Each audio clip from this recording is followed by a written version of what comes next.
Hi everybody, it's Kia here from Cara Bookkeeping Specialist, and I've got a fantastic spreadsheet to show you today. I am so excited about this one. This one is the personal budget, also known as the personal survival budget, and this spreadsheet is going to literally change your life. I already had a personal budget set up that I was going to show you, and I was working on it last night, and I was like, oh, I'm going to upload this one, and then I was like, I wasn't really feeling it, I didn't like it, so I made a brand new one, and I have to say this one is fantastic. So I hope you're going to love it just as much as I do. We're going to jump straight in, and I'm going to show you how this one works.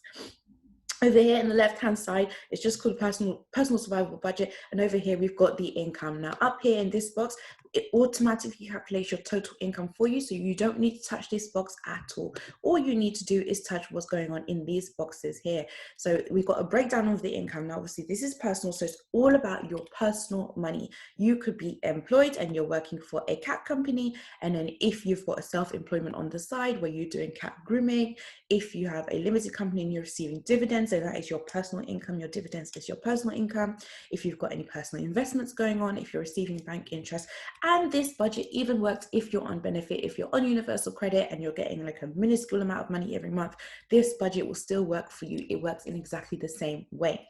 So you're going to note down what it is, and if these titles don't work for you, change them. You can manipulate the spreadsheet as much as you want. It doesn't matter. Everything else will be automatically adapted to match what you put in these two boxes here anyway. So it's completely fine. And then we've got a column for the dates as well. Now, the dates are not so important for this particular method of budgeting that I'm going to show you today, but they are very important when we go into later methods of budgeting, which we'll be looking at in a lot more detail later on down the line. And in the amount column, you just put what you expect to receive. So if for employment, 1,400, self-employment, 365, investment, Bitcoin did really well, and they got £220. I don't know, it's up to you, whatever investments you have, I don't care. And maybe you got £15 bank interest, which is, to be honest, highly unlikely right now, considering the banks are, going through their madness.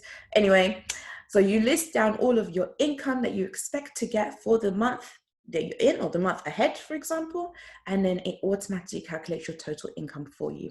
Over here on the right hand side of the screen, right hand side of my screen, hope it's the right hand side of your screen, you're going to put down your fixed cost. Now I've called them fixed costs because, as I said, you can use this budget for both personal and business, but this is what I was calling the non-negotiable costs in the previous video. So these are the costs that you need to have to survive. Without these payments going out, you cannot live your life, okay? So the examples I'm giving is rent, electricity, gas, water. I'm including your phone because pretty much most of us live on our phones nowadays anyway. So I'm assuming a phone is like a pretty urgent cost. And if you drive and you have to drive to work, your vehicle is definitely a non-negotiable cost, because if you can't drive to work, you can't make any money. So that's how you're going to think about the difference between negotiable and non-negotiable costs.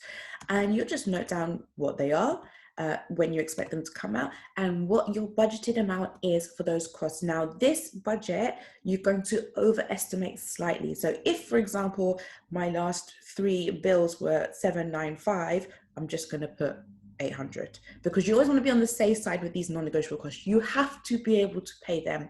You don't have a choice. So your income goes first of all to these fixed costs, these non-negotiable costs, and it automatically calculates here what your total non-negotiable costs are, and that's it, it's done for you. Now when we scroll down a little bit, I got this gorgeous little chart for you guys, which just is a beautiful visual tool. I love visual tools, it's super helpful. The full length of this chart is your total income, and the blue bit over here is what you've already spent. So that's already allocated for in your fixed costs, your non-negotiable costs. You can't do anything about it, it's gone.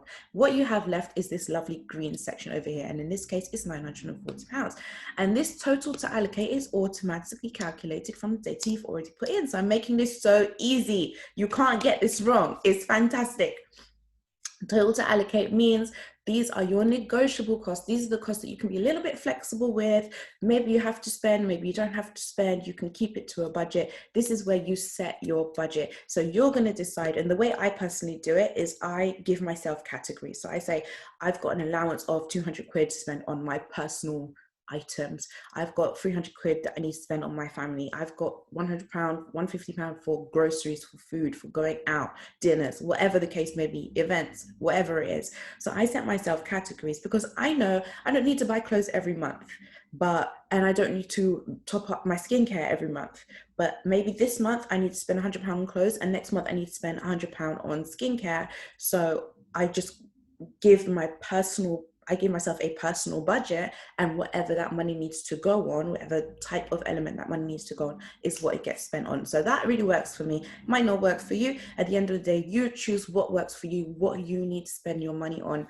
And these things, this includes your treats. You have to include for yourself something for yourself that is like a little treat to yourself, as well as your day-to-day living costs and running costs and things like that, and your other average normal expenses. For example, Amazon should really go on here. I happen to spend, I don't know how this happens, because Amazon is not in my budget, but for some reason it always pops up on my bank statement. So Amazon, add Amazon into here as well when you get this spreadsheet. List down your expenses, what they are, give them a category. That will also come in a lot more detail in later budgets when we look at the personal budget in a lot more detail and the different ways that you can do it, the date it's going to go out, and your amount. Now with this budget, let's just bring that down. Let's say that you've budgeted to spend £50 on clothes, £50 on personal care, all these different types of categories that you've got in your budget. What you need to have in your budget is you need to have a pot. You need to have a separate section, an additional category that is for your surplus or your deficit. Often people might call it a float, or you might just call it savings. In this case, I've called it savings, but I've also got business investment and personal investment. So in this case, the individual, we are business owners as well. So if we have extra money, we want to push it into our business. We want to keep it for ourselves, maybe in personal savings and personal investment, but we also want to push a little bit into our business as well. So I've got these 3 categories here, which are finance and business related in my personal budget, because we're using the personal budget to see how much do I need to take from my business to survive, or how much can I afford to give to my business to help the business grow. So once you've put in your standard budget, your baseline budgets, what you initially think that you can afford to put into these different categories for your spending, you might have a total remaining. So this is a countdown to 0. You want this total remaining box to say 0. It's a 0-based budget. That's what we're aiming for here. So if you've got an amount remaining, you need to have a pot somewhere to put that amount in. If you've got a deficit, if this number is in minus, you need a pot somewhere with some money to pull something out. And that might be, it comes from the business. In this case, if you've got not enough money, you need your business to be paying you, then that money will come from your business. Alternatively, it might come from a different pot if you can afford to do that. So we've got an amount remaining of 70 quid. So I'm going to increase, I'm going to put £50 of that in my savings as well. And I'm going to add an extra £20 into my business investment, making my total investment in the business this month 120 quid, which leaves me with a balance of 0.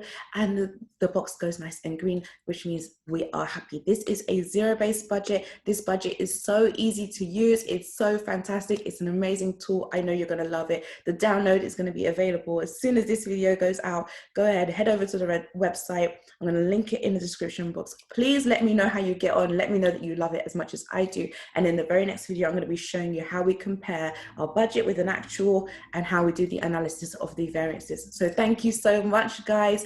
Please remember to like, share, comment, subscribe, and let me know what you think. And I'll see you on the next one. Bye.